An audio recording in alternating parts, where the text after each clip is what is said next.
Check. तुम्ही सगळे कसे आहात? इतना ही आता है. So first of all, cultural capital of Maharashtra और ऑक्सफोर्ड ऑफ द ईस्ट जिसको कहा जाता है, ऐसे पुणे के सभी लोगों को गुजरात का वंदन. लास्ट प्लेयर, लंबी पारी खेलनी थी लेकिन टाइम हमारे पास बहुत कम है. जितना एसेंशियल है, जितना बहुत इंपॉर्टेंट है, उतनी चीज़ें मुझे बतानी है. सी, यूपीएससी हो या मैंने जीपीएससी क्लियर किया क्लास 1, गुजरात में रैंक 34 था. यूपीएससी क्लियर किया, rank 570, IPS, becoming the youngest IPS of Gujarat at such a early age. And then people come to you and बोलते हैं आप बहुत नसीबदार है, you are very lucky. I tell them in reverse, luck favours the brave. कोई अपना luck साथ में लेके नहीं आता, वो बनाना पड़ता है. अगर आपके पास रिस्क लेने का एटीट्यूड है, सी मैं गुजराती हूं and we know the business, and business का एक ही फंडा है, higher the risk higher the profit. So अगर 8:30 को आपका एक्सीडेंट होता है और 9 o'clock आप मेंस की एग्जाम देने जा सकते हैं, इंटरव्यू से पहले 1 महीने तक आप हॉस्पिटलाइज्ड है और उससे 1 वीक पहले आप दिल्ली जाके उसकी प्रिपरेशन कर सकते हैं, तो luck has to come with you. उसको आना पड़ेगा और आपको आईपीएस बनाना पड़ेगा. लोग बोलते हैं कि एक्सीडेंट के बाद आप जाके आए एंड ऑल. तो द सिंपल था कि मैं एग्जाम के लिए निकला, मेंस मेरा था, सुबह GS3 का पेपर था. 8:30 को मेरा स्कूटी स्लिप हो गया, मेरा लिगामेंट इंजरी हो गया, लेफ्ट हैंड में इंजरी था, सीट से ब्लीडिंग हो रहा था. लेकिन मेरे पास 2 ऑप्शन थे. मैं खड़ा हुआ, मैंने देखा, okay my right hand is safe, and I decided I will go to the exam hall and write the exam. मेरे पास 2 ही ऑप्शन थे. या तो मैं वहां से उठ के रोने लगूं, यार मेरे साथ ही ऐसा क्यों हुआ, मेरा एक्सीडेंट हो गया, मेरा मेंस खराब हो गया, और हॉस्पिटल जाओ. या दूसरा ऑप्शन था कि मैं देखूं कि मैं 3 घंटे और सर्वाइव कर सकता हूं. हाँ, कर सकता हूं. मैं मेंस के लिए एग्जाम हॉल में गया. ये जितने भी फोटोग्राफ्स लगे हैं, सर ने जैसे बताया कि जितने भी इंसान सक्सेसफुल हुए, अगर आप उसकी लाइफ स्टोरी देखेंगे तो कहीं ना कहीं एक मोमेंट आता है जहां पे वो इंसान की जो स्ट्रगल है वो पीक पे हो जाते हैं. वो इस मोमेंट पे आपको डिसाइड करना है कि आपको वहां से यू टर्न लेना है या आपको वहां से आगे निकलना है. इन सब लोगों ने डिसाइड किया कि उनको वहां से आगे निकलना है. एंड दैट इज द फंडा ऑफ लाइफ. सक्सेस उन्हीं को मिलता है जो इस स्ट्रगल वाले मोमेंट से आगे निकलने की सोचते हैं. जब भी आपको लगे कि आपके सिर पे बहुत मुसीबत है, जब भी आपको लगे कि आप हर तरह से गिर चुके हैं, जब भी आपको लगे कि आपके पास कोई ऑप्शन नहीं है, तब एक चीज आप अपने दिमाग में लाइएगा कि यही मोमेंट है जहां से आपकी तकदीर बदलने वाली है. क्योंकि डायमंड जो होता है वो जितना ज्यादा घिसता है उतनी ज्यादा उसकी वैल्यू होती है. सोना जो होता है वो जितना ज्यादा तपता है उतनी उसकी वैल्यू होती है. अगर आप जिंदगी में तप रहे हैं, अगर आप जिंदगी में घिस रहे हैं, अगर आपको लग रहा है कि आप हर तरह से मुसीबतों में गिरे हुए हैं, तभी आपकी जो वैल्यू है वो बढ़ने वाली है. और यही मेरा एटीट्यूड रहा है. लोग बोलते हैं कि तुम्हारी फाइनेंशियल कंडीशन ठीक नहीं थी, पापा इलेक्ट्रिशियन थे, मम्मी हाउसवाइफ थी, डायमंड के कारखाने में काम करती थी, उसके बाद उन्होंने मैरिज में रोटियां बनाने का काम किया और उस तरह से मैं पढ़ा. लेकिन जब मुझे पूछा जाता है कि ऐसी कौन सी चीज़ है आपकी लाइफ में जो आप बदलना चाहते हो, एंड आई सेड नथिंग. क्योंकि अगर वो चीज़ें नहीं होती मेरी लाइफ में तो शायद आज आपके सामने मैं नहीं होता. तो अगर लाइफ में प्रॉब्लम्स है, अगर लाइफ में स्ट्रगल है, जैसे सर ने बताया struggle is a part of life, and I strongly believe in that. क्योंकि अगर हम दिल्ली में थे, मेरे दोस्त के साथ में निकला बाहर घूमने, तो बोलता है यार ऐसी लाइफ चाहिए, कोई मगजमारी नहीं, आराम से बैठते हैं पूरे दिन एसी वाले कमरे में, बहुत सारे पैसे हैं और कोई टेंशन नहीं, ऐसी लाइफ चाहिए मुझे. मेरे पास ऑप्शन है. बोलता क्या? बोला देख सामने ATM का रूम दिख रहा है, एसी वाला कमरा है, बहुत सारे पैसे, कोई मगजमारी नहीं, जॉब ले ले. क्यों IAS IPS में दिमाग खराब कर रहा है।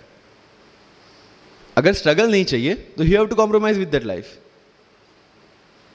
जब भारत वर्ष का सपना चंद्रगुप्त ने देखा, चाणक्य ने देखा, और उस भारतवर्ष को बनाने के लिए जब ये संघर्ष जारी था, और तब राजा धनानंद की डॉटर दूरदराज से चंद्रगुप्त को प्यार हो जाता है, और जब चाणक्य उनको बोलते कि नहीं, तुम्हें उससे दूर रहना है, और तब चंद्रगुप्त बोलता है, आचार्य कभी कभी सोचता हूं कि जिंदगी में या ये भारत के सम्राट बनने के लिए इतना त्याग, इतना बलिदान ना देना होता तो। और तब चाणक्य रिप्लाई करते हैं, तो हर कोई भारत का सम्राट होता। This is the fundamental rule of life. अगर आईएएस बनने के लिए, आईपीएस बनने के लिए सैक्रिफाइस करना नहीं पड़ेगा, अगर उसके लिए आपको त्याग नहीं करना पड़ेगा, तो आज पूरे इंडिया में हर घर में आपको आईएएस आईपीएस मिल जाएंगे। So when you are entering into this game of UPSC और MPSC, make sure that you have to sacrifice anything which will take you to your goal. लेकिन प्रॉब्लम ये है कि हमें टेंशन होती है, यार दोस्त की एंगेजमेंट है, उसकी बर्थडे पार्टी है, उसकी शादी है, अटेंड नहीं करूँगा तो बोलेगा मैं तेरी शादी में नहीं आऊँगा, एंड ऑल। लेकिन बिलीव मी, जब आप आईएएस बन जाओगे, वो सामने से याद दिलाएगा, भाई इनविटेशन कार्ड नहीं भेजा तूने। समझ रहे हो? तो जो कुछ भी इसके लिए सेक्रीफाइस कर रहे हो, वो जब आप उस पोस्ट पे पहुंचोगे, सब कुछ वर्थ है, सब कुछ। मेरा इंटरव्यू था यूपीएससी का, मुझे एग्जैक्ट डेट याद है, 23 मार्च को मेरा इंटरव्यू था। 20 फरवरी को मुझे हॉस्पिटल में एडमिट किया गया क्योंकि मुझे इन्फेक्शन हो गया था बॉडी में, एंड बहुत हाई फीवर था, तो आईवी के अलावा कोई ऑप्शन नहीं था। 1 मार्च को ठीक होके मैंने सोचा चलो दिल्ली निकलते हैं। 2 मार्च को मैं दिल्ली पहुंचा। 3 मार्च को वापस से टॉन्सिलाइटिस का अटैक होने की वजह से फ्लाइट लेके वापस से पालनपुर, अहमदाबाद, अगेन हॉस्पिटलाइजेशन। 15 मार्च को I got relieved from the hospital. 16 मार्च को मैं दिल्ली पहुंचा, और 23 मार्च को I gave my UPSC interview. तो 1 महीने का हॉस्पिटलाइजेशन। उसके बाद जब दिमाग में ये था कि मेरे साथ जो लोग इंटरव्यू दे रहे हैं वो 1 महीने से प्रिपरेशन कर रहे हैं, एंड 1 महीने से मैं हॉस्पिटल में था, again I thought this is the moment to prove yourself. I went to the interview, और पूरे इंडिया में 2nd highest marks in interview. This is not to say कि मैंने कितना अचीवमेंट लिया, this is just to say UPSC is all about this. मैंने कोई preparation नहीं की थी यूपीएससी के लिए, इंटरव्यू के लिए, but again I scored good marks in interview, because UPSC सिर्फ आपका नॉलेज चेक नहीं करता। Make it very clear in your mind. जैसे सर ने बोला, it's a game of wisdom. आपको पहले ऑफिसर बनना पड़ेगा यहां से। यूपीएससी का काम तो सिर्फ थप्पा लगाना है कि हाँ ये ऑफिसर बन गया। जितने भी आईएएस आईपीएस ऑफिसर्स को आप मिलोगे, you will realise this thing कि ऑफिसर वाली क्वालिटीज इसमें पहले से है। आप जब प्रिपरेशन स्टार्ट करते हैं तभी से समझ लीजिए कि आपकी आईएएस और आईपीएस की ट्रेनिंग भी स्टार्ट हो गई। बिकॉज जो क्वालिटीज आपको चाहिए as an officer, as an IAS, as an IPS, क्या क्वालिटीज चाहिए? फर्स्ट ऑफ ऑल कॉन्फिडेंस, कि जब आप उस सीट पे बैठते हैं, आपके सामने कोई भी क्वेश्चन आएगा, you will be able to handle the issue. ये कॉन्फिडेंस लेके आपको उस सीट पे बैठना है। यही कॉन्फिडेंस चाहिए when you start the preparation. Decision making, अगर हर एक टॉपिक पे आप हर एक कोई पूछने जाते हैं, भाई इसमें कौन सी बुक पढूं, इसमें क्या पढूं, इसमें क्या करूं, then you are not suitable for this exam. लोग बोलते हैं कि 1 साल में प्रिपरेशन, जैसे मैंने जून 2016 में मैं दिल्ली गया, और जून 2017 में मैं अपियर हुआ, and I clear UPSC and GPSC. People से कि सर 1 साल की मेहनत में आपने एग्जाम क्लियर कर दिया। यस, टेबल और चेयर पे बैठ के करने वाली मेहनत 1 साल की थी, लेकिन उसके पीछे की मेंटल प्रिपरेशन कितनी पुरानी थी। जब मैं प्राइमरी स्कूल में था तब सोचा था कि आईएएस बनना है, और तब से मेरी जो जर्नी है, तब से मेरा जो टेम्परामेंट है, तब से मेरा जो एटीट्यूड है, वो इसी डायरेक्शन में था। जब कॉलेज में था तब मैंने एनजीओ स्टार्ट किया, 3 एनजीओ से मैं जुड़ा था। जब लोग सोशल मीडिया, व्हाट्सएप और फेसबुक पे बिजी थे, मैं वहाँ स्लम में जाके बच्चों को पढ़ा रहा था। क्यों? क्योंकि मुझे पता था कि फ्यूचर में यही काम करना है, क्यों ना अभी से उसकी ट्रेनिंग ले लो। So I have invested my each and every moment for this goal. Because जो पर्सनालिटी टेस्ट लास्ट में यूपीएससी लेता है, इंटरव्यू नहीं है वो, we consider it as interrogation. Interview को इंट्रोगेशन लेके चलता है, वहां पे पूछताछ होगी नहीं। अगर यूपीएससी के इंटरव्यू में 10 में से 9 क्वेश्चन के आंसर भी आप सॉरी सर और sorry ma'am I don't know कह के देते हैं, उसका कोई इंपैक्ट नहीं पड़ता। इंपैक्ट पड़ता है वो 9 क्वेश्चन न आने का प्रेशर आप कैसे हैंडल करते हैं। आपके पसीने छूट जाते हैं या आप वही टेम्परामेंट के साथ इंटरव्यू कंटिन्यू करते हैं। मार्क्स उस चीज के हैं, मार्क्स है आपकी सोच के। एक ऑफिसर के तौर पे जब आपको आईएएस या आईपीएस की सीट पे बिठाया जाएगा, how will you treat the citizens of this nation? What will be your attitude to each and every person who is going to come and meet you? These things are being tested during UPSC interview. और इस सारी journey में अगर सबसे important कोई चीज है तो that is your learning attitude, और not for UPSC, for life even. Because when I am speaking in front of you in Hindi and English, to be very clear, I belong to rural background of Gujarat, और मेरा study जो हुआ है वो पूरा Gujarati medium में हुआ है, गवर्नमेंट स्कूल में। 12th तक का स्टडी मेरा गवर्नमेंट स्कूल में हुआ है, गुजराती बोर्ड में, गुजराती मीडियम में। And yet I can give my UPSC interview in English in Delhi and score such marks. Where did it come from? कहां से आता है ये? मुझे अभी भी याद है, मेरा college national institute of technology Surat था, जहाँ पे मेरे साथ जो पढ़ने वाले बच्चे थे वो सारे सीबीएसई आईसीएसई वाले थे, और मैं एज ए एलियन वहाँ पे पहुँचा था, क्योंकि तब मुझे पता चला कि मैकडी जैसा भी कुछ है और उसमें बर्गर जैसा भी कुछ मिलता है। That was my first exposure to any metro city.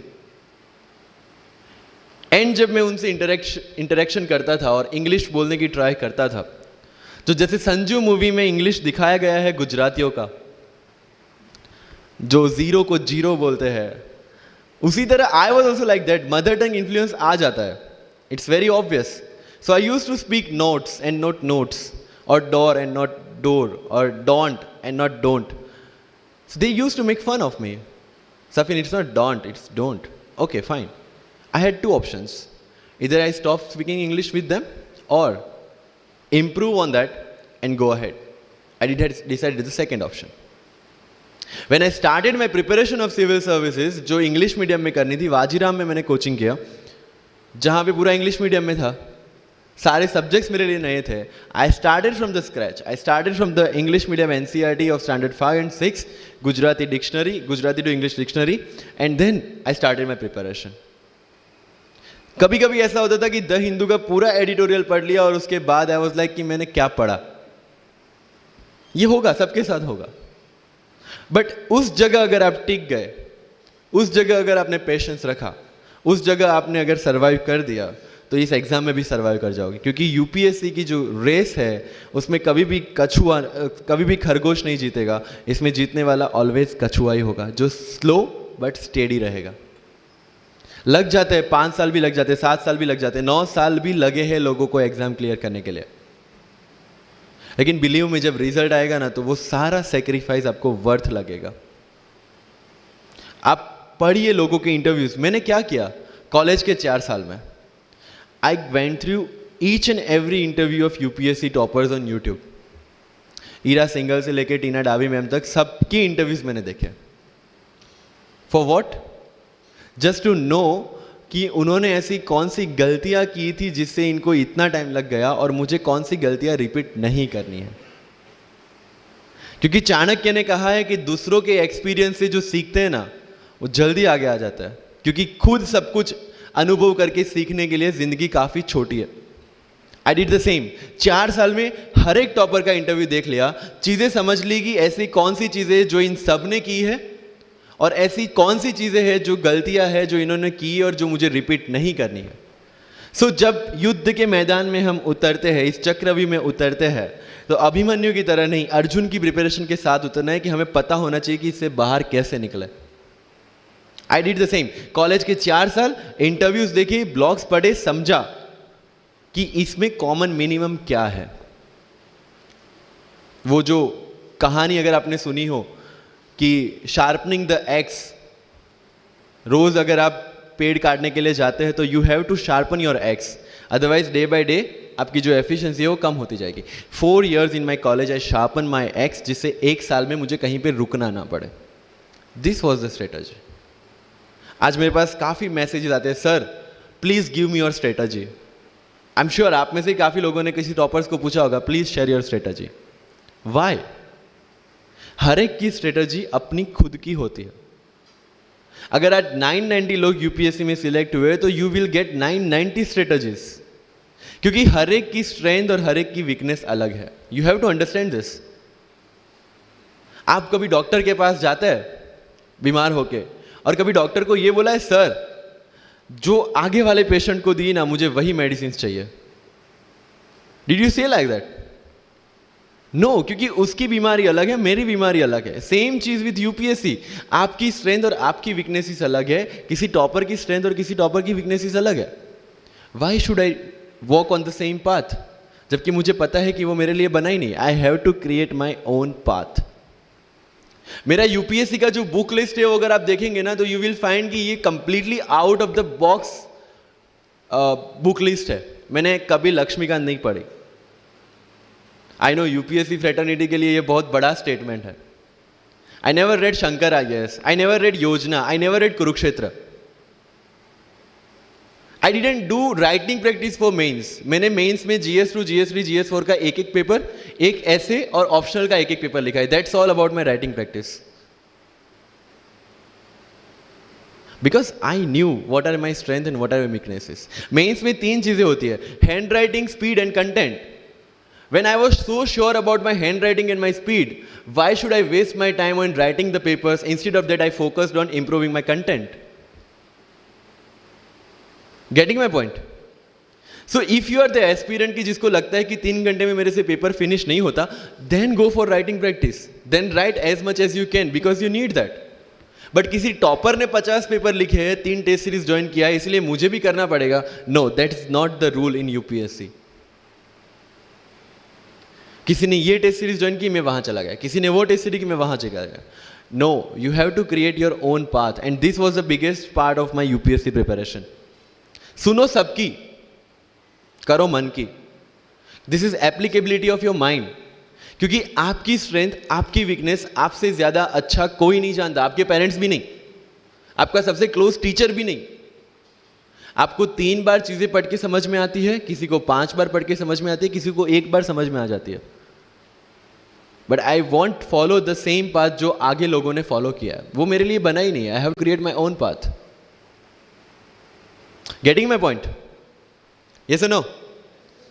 सो जो मजदूरी है वो सड़क पे एक इंसान 12 घंटे गड्ढा खोद के भी करता है, और एक टॉप कंपनी का सीईओ भी 12 घंटे दिमाग चला के मेहनत करता है।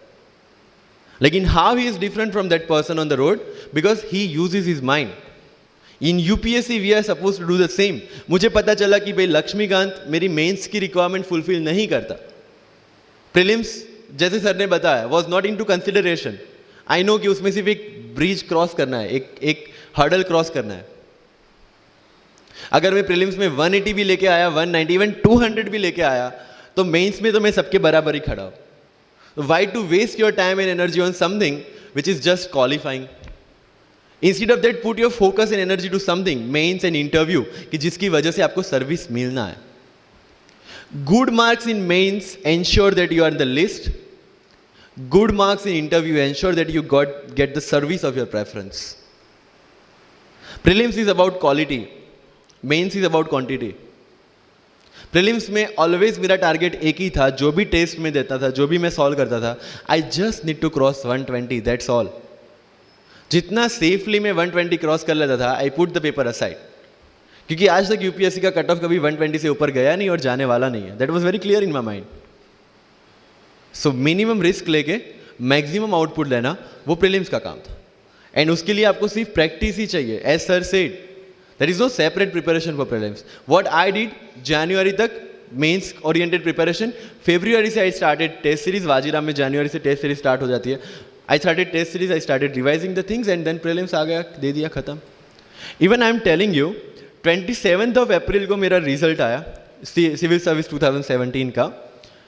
I got 570 rank. I was sure that I'll get IPS, but again that IAS वाली चीज़, तो फॉर्म फिलअप किया हुआ था. I'm like, okay चलो दे देते आई. सो 15-20 दिन तो सेलिब्रेशन में निकल गए, रिजल्ट आया, आईपीएस बन गए, अच्छा है, चलो सही। बाकी बचे थे मेरे पास 1 वीक 1.5 वीक, जिसमें से मेरे पास पढ़ना, तो पढ़ूँ क्या। आई टुक विजन 365, जिसमें से मैंने पढ़ना स्टार्ट किया, वो भी not with full heart you know, क्योंकि एक बार जो आपका सेलिब्रेशन चल रहा है, एक सेंस ऑफ सिक्योरिटी आ जाती है। मैंने जैसे तैसे किया, लेकिन विजन में से इस बार कुछ पूछा नहीं, किसी में से कुछ नहीं पूछा 2018 में तो, but still I clear the prelims based on the last year preparation. मेरे साथ जिन्होंने 2018 की प्रिपरेशन की थी, जो 12 साल से 18 के लिए जो लड़ रहे थे, they couldn't clear the exam. Why? Because prelims is just a mind game, you have to understand that. सबसे अच्छी बात प्रीलिम्स में ये है कि आंसर आपकी आंखों के सामने है, जो मेंस और इंटरव्यू में नहीं है। So it's the most safest game. You just need to understand the trick which UPSC follows, where it can misguide you. तो अगर आपने यूपीएससी के पिछले 15-20 साल के पेपर आपने देख लिए हैं, तो आपको समझ में आ जाएगा कि यहां पे गड्ढा है। अगर यूपीएससी ने इस टाइप का स्टेटमेंट रखा है, तो you have to be careful about this.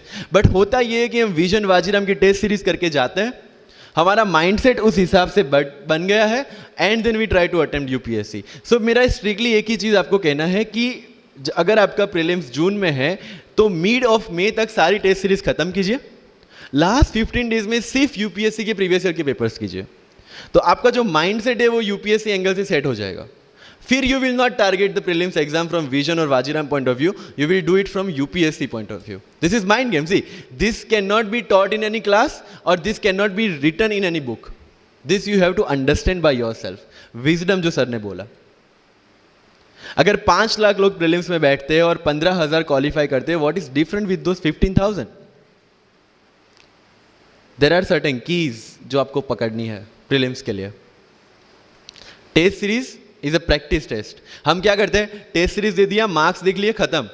No, that is not for your evaluation, that is part of your learning process. What I used to do sir, कि वाजीराम का जब टेस्ट खत्म होता था, मैं घर पे आके खुद उसकी की बनाता था। How does it help you? It helps me to understand the entire topic again. 1 to 100 question, 100 topics, again you are revising. की में क्या होता है, जो 4 ऑप्शन दिए उसके इर्द गिर्द ही पूरा सॉल्यूशन देता है। जब आप गूगल पे पढ़ते हैं, you understand the whole topic again. तो अगर सेम टॉपिक में से कोई और क्वेश्चन भी आ जाता है, you have already revise the things. This is how you will practice for prelims. अगर कहीं पे भी टाइम इन्वेस्ट कर रहे हो, you have to get optimum output out of that. लोग करंट अफेयर्स के नोट्स बनाते हैं न्यूज़पेपर पढ़ के। I never made any notes. Why? जब कोचिंग क्लासेस इतना पैसा दे के उनके लोगों को बिठा के न्यूज़पेपर में से, पीआईबी में से, पीआरएस में इतना अच्छा मंथली मैगजीन प्रिपेयर करते हैं, what's the need for me to write down the same thing again in my notes? उससे बेटर है कि मैं वो मंथली मैगजीन बार बार रिवाइज कर लूँ। वाजीराम में एक सिस्टम है, 500 लोगों का क्लास होता है। अगर आपको फ्रंट रो में बैठना है, तो you have to go 1 hour early. So मैं 1 घंटे पहले जाता था, लेकिन 1 घंटे पहले जाके लोग वहां क्या करते थे, they started discussing the things जिनके बारे में उनको खुद को पता नहीं होता। What I used to do, putting on my headphone, taking the monthly magazine and going through the sections 1 by 1। 1 साल मंथली मैगजीन को 1 घंटे वहां बैठ के ही रिवाइज किया है, no extra time for that. और इसी हिसाब से प्रीलिम्स के पहले मेरे मंथली मैगजीन 5 बार रिवाइज हो चुके थे। That give you the confidence to go for the prelims exam. Revision, हर बार क्या होता है, प्रीलिम्स में जाते हैं, एक क्वेश्चन देखा, 2 ऑप्शन पता है, 2 ऑप्शन नहीं पता है, होता है यूपीएससी में, इट्स वेरी कॉमन। 2 ऑप्शन पता है, that means you have read that topic. 2 option नहीं पता, that means you lack clarity on that topic. ये डिलेमा वाले क्वेश्चंस जितने कम, आइदर आपको आता है और नहीं आता है, दैट्स ऑल। जितने ज्यादा क्वेश्चंस में डिलेमा, उतना आपका रिवीजन ज्यादा चाहिए, उतनी आपकी क्लैरिटी कम है। This is simple test for checking out कि आपकी प्रिपरेशन कहां तक पहुंची है। जब भी टेस्ट लेके बैठो, टॉपिक है, अगर पढ़ा हुआ है तो यू मस्ट नो एवरीथिंग, अगर नहीं पढ़ा है, that's not the issue. See, you just need to score 60% or 70% in prelims. Same thing, 50% in mains. So there is no one who can clear the 100% syllabus of UPSC.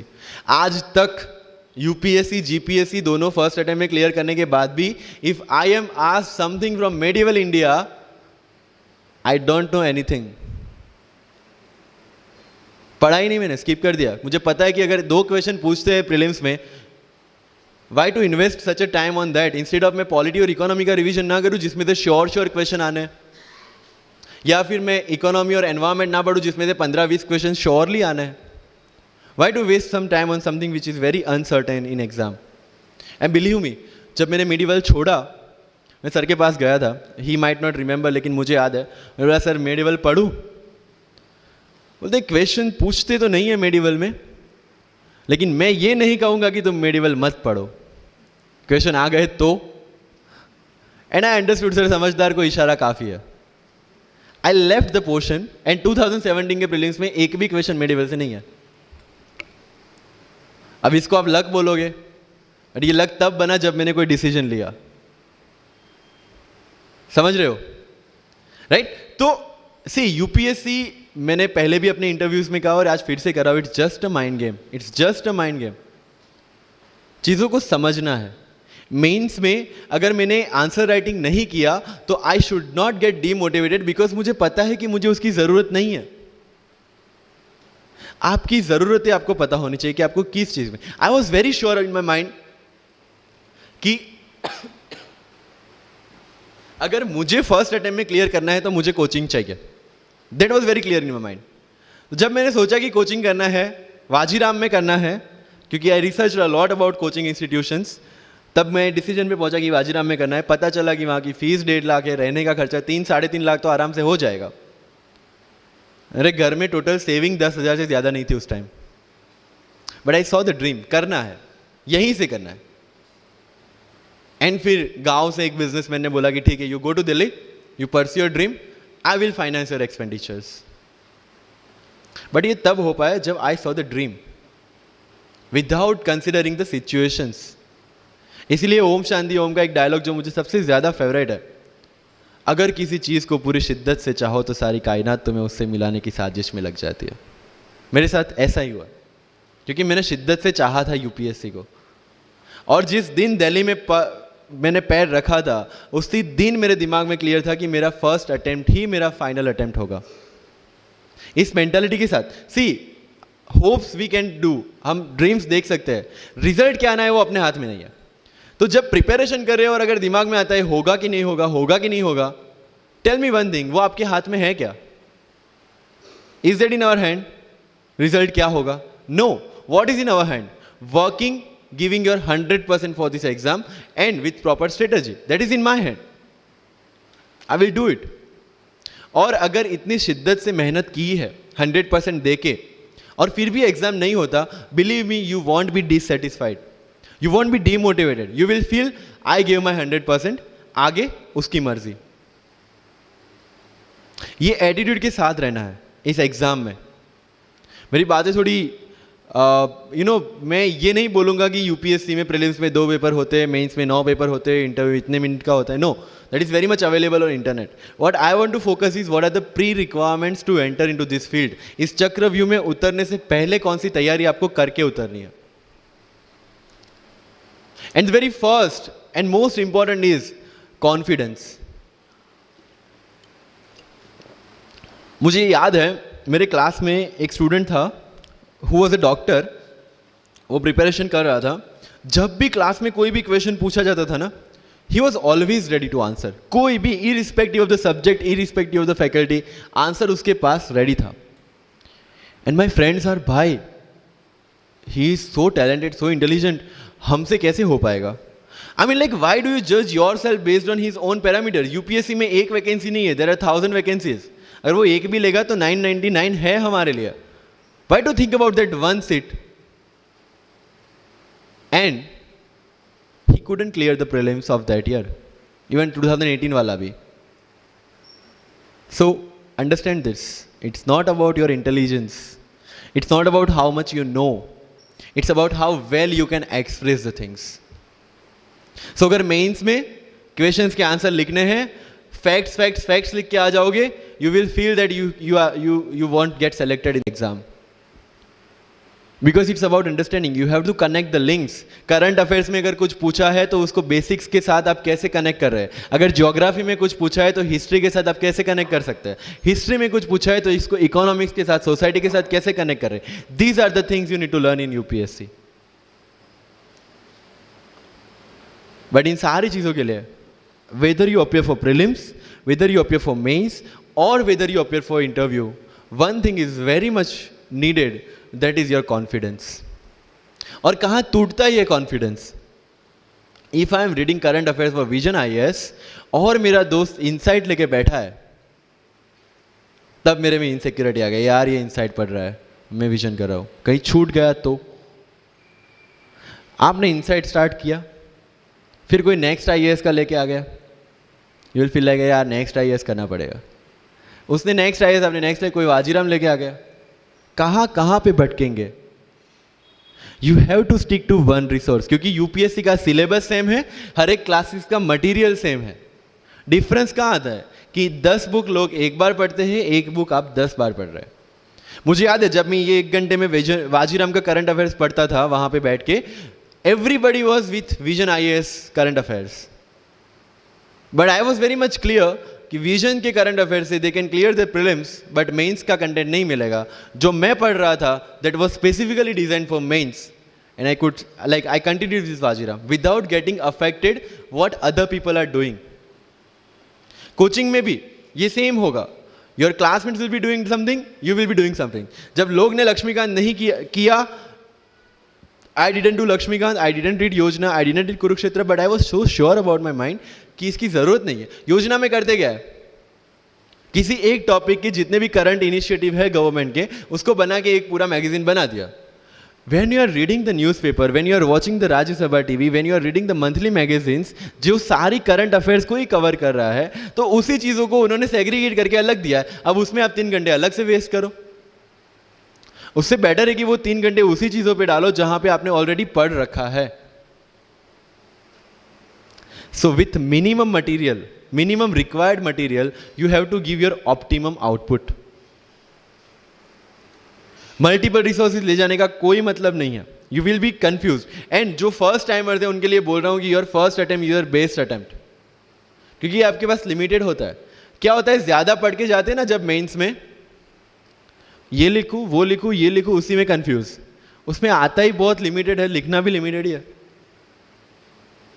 Right? So it's about your limited knowledge with maximum understanding. अगर किसी चीज को आप समझते हैं तो उसको अच्छी तरह से सारे डायमेंशंस को ध्यान में रखते हुए समझ लीजिए, दैट्स ऑल. मैंने जब यूपीएससी के बेस पे जीपीएससी का एग्जाम दिया, Gujarat public service commission class 1, तो मैंने कोई जीपीएससी के लिए अलग प्रिपरेशन नहीं किया था. जो यूपीएससी का प्रिपरेशन था उसी के दम पे जीपीएससी का एग्जाम दिया. लेकिन सिलेबस कितना टारगेट किया, जो दोनों में कॉमन था. उस कॉमन सिलेबस के बेस पे मैं गुजरात में ऑल गुजरात रैंक 34 ला पाया. And one more interesting thing is that I did my entire preparation in English from scratch to the end in Vajiram, which is English medium institution. I wrote my mains in Gujarati, entire mains, with Gujarati literature as an optional subject, for which I didn't prepare in Delhi. See the level of uncertainties. But that was well designed according to my strength and my weaknesses. I knew कि मेरा schooling Gujarati medium में हुआ है. The way I can express in Gujarati, I cannot express in English. And UPSC mains is all about ethics, essay and optional, in which you have to write your own thoughts. Why should not I join Gujarati medium? Preparation English में था, लेकिन वो किस लिए था? To understand something. Once you have understood something, you can represent it in English as well, Gujarati as well, Hindi as well. So medium का तो कोई question UPSC में कहीं पे भी नहीं आता है, believe me. If you have understood the things well, you can represent in any language. And UPSC don't see your fluency and accuracy in the language. It sees your clarity and the way you express the thoughts. So never ever be confused about your medium of exam. Choose the medium जहाँ पे आपको लगता है कि आप अपना 100% दे सकते हैं.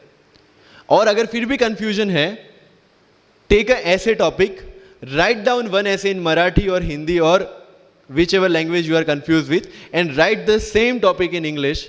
Get it evaluated by yourself only and see where you have given your 100% and optimum output. That is your language which you can choose for the mains. That's all. UPSC में इंटरव्यू इंग्लिश में दे या हिंदी में दे, जिस language में आप अच्छे से clarify कर सकते उसी लैंग्वेज में देना है. That's all. सर कितने घंटे पढ़े? One test. रात को जब सोने जाते हो अपने आप से पूछो कि आज के दिन में कितना टाइम वेस्ट किया. वो वेस्ट होता टाइम जब कम होता दिखे, समझ लेना कि you are on the right track. Never ever go with the quantitative parameters. 2 chapter खत्म करने हैं, 5 चैप्टर खत्म करने हैं, 15 घंटे पढ़ना है. No, it's very mechanical. You have to be very careful about these things. And one very, very clear thing which the classmates of mine have done the mistake, never go for any shortcut. It will never help you in UPSC. लोग क्या करेंगे? Monthly magazine पढ़ेंगे through out the preparation, और फिर last 2 महीने में they will take 365. जब पढ़ा है और उसी में से वो मटेरियल बना है, तो जो चीजें पढ़ी है उसी को बार बार रिवाइज करने का क्यों हम नहीं सोचते? When you will read one thing for 5 times, 6 times, believe me, you will get the thorough understanding of that particular topic. But अगर सेम टॉपिक को आप किसी और बुक में से पढ़ेंगे ना, you will have to start from the scratch. क्योंकि माइंड की मेमोरी जो जिस हिसाब से काम करती है, आपको उस हिसाब से काम लेना है उसके पास से. I have never asked any senior about sir इसके लिए कौन सी बुक पढ़े, इसके लिए क्या करें. हाँ, अगर कहीं डीमोटिवेट होते हैं, कहीं आपको मोटिवेशन की ज़रूरत पड़ती है, कहीं आपके नेगेटिव मार्क्स कम ज़्यादा हो रहे हैं या फिर प्रीलिम्स में आपका स्कोर कम है, you can definitely ask them कि मेरी मिस्टेक कहाँ पे हो रही है. बट रिक्वायरमेंट हमारी अलग है, तो ज़रूरतें हमारी अलग है, तो सोर्सेज भी हमारे अलग होंगे. तो मुझे जब लगा, एंड मेरी पूरी preparation mains and interview oriented ही थी, प्रीलिम्स के ओरिएंटेड मैंने कुछ नहीं पढ़ा. I never read India year book as well, क्योंकि पता है इंडिया ईयर बुक में होता क्या है? करंट अफेयर्स का updation. We are reading current affairs monthly magazine, जो लोग हर जगह से उठा के बनाते हैं. Why to waste your time and energy on something which is the repetition of the same thing? So you have to be very smart in your approach. And one thing, अगर सिविल सर्विस में जाना है और इस game में टिकना है, तो आपका जो इंस्पिरेशन होना चाहिए, that should be from with in. आपको IAS IPS क्यों बनना है? This is the fundamental question. और जब भी डीमोटिवेशन जैसा लगे, जब भी लगे कि मेरे से नहीं हो पा रहा है, ask this question to yourself. अगर कन्विक्शन स्ट्रांग होगा क्यों बनना है, you will be able to stay in this game. लेकिन अगर पैसों के लिए जाना है, मटीरियलिस्टिक गोल्स लेके जाना है, believe me, UPSC checks our presentation, but God checks our intention. This is very much clear, which I have felt, which I have seen. With what intentions you want to enter into service matters a lot. If you feel for the downtrodden, if you feel that you want to work for the nation, if you feel that you want to give something to the society, then only come into this service. If you want to make money, join some corporation. So with clear intentions, with clear inspiration, you have to enter into this game, and with lots of confidence. Don't take certificate from others. आज तक life में हमने यही किया है. अगर किसी marriage में भी एकदम बन ठन के गए हैं, लेकिन जब तक सामने वाला मुझे नहीं बोलता dude you look good today, हमें सेटिस्फेक्शन नहीं होता. Isn't it? We want certificate from others. No.